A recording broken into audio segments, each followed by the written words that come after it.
Today we started a new topic, that is electromagnetic induction, and we discuss Faraday's law of electromagnetic induction.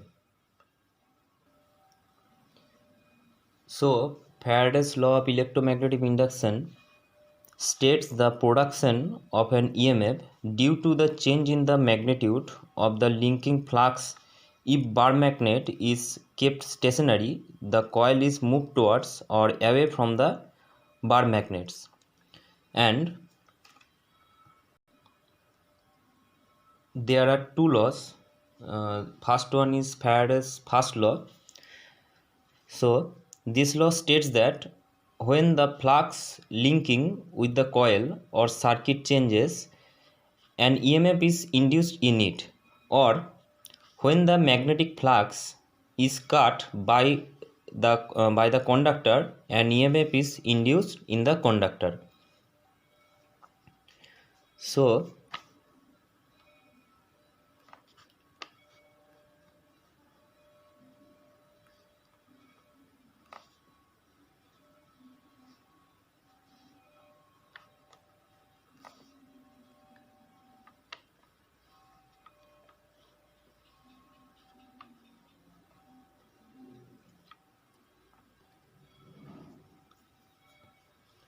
if a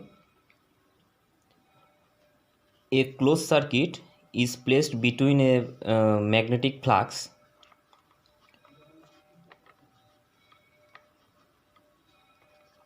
here this is the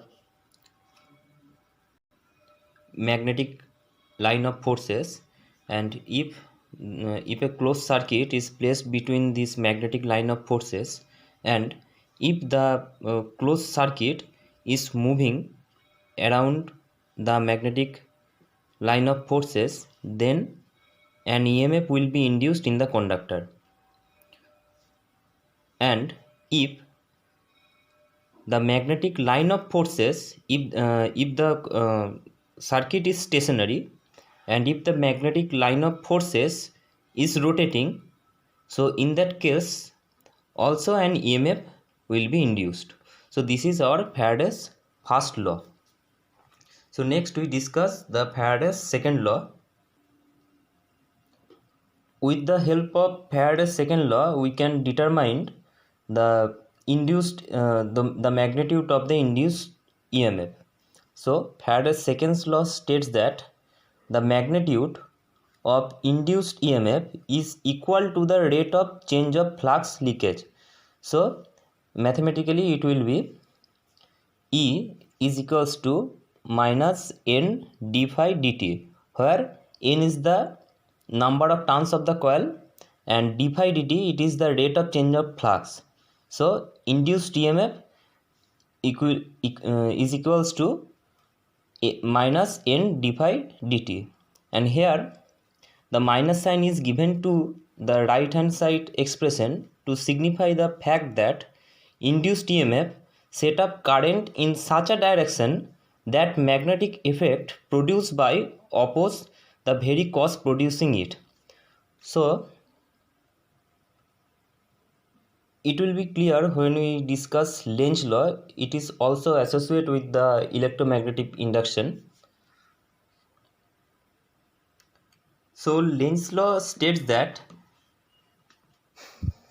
the current producing by the induced EMF opposes the change in flux, or we can say in all cases of electromagnetic induction, an induced voltage will cause a current to flow in a closed circuit in such a direction that the magnetic field which is caused by that current will oppose the change that produces the current. So this is our Lenz law. Next we discuss about Fleming's left hand rule, and with the help of Fleming's left hand rule we can be able to find the direction of EMF.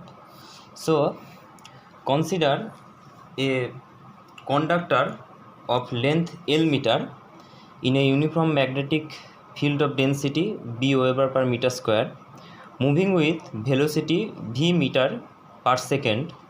So the induced EMF is given by E is equals to B into L into V volts, right? So the Fleming's right hand rule states that if the thumb, middle finger and forefinger are stretched in such a way that they are perpendicular to each other, then the thumb will be represent the motion, and the index finger will be represent the direction of field, as you can see here. Then the middle finger will be represent the direction of the EMF. Okay,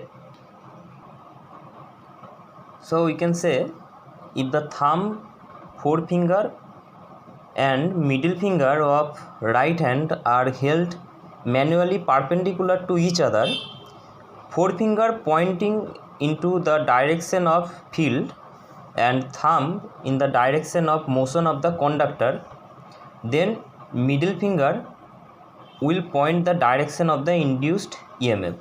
So thus, with the help of Fleming's right hand rule, we can find out the direction of induced EMF. So thank you.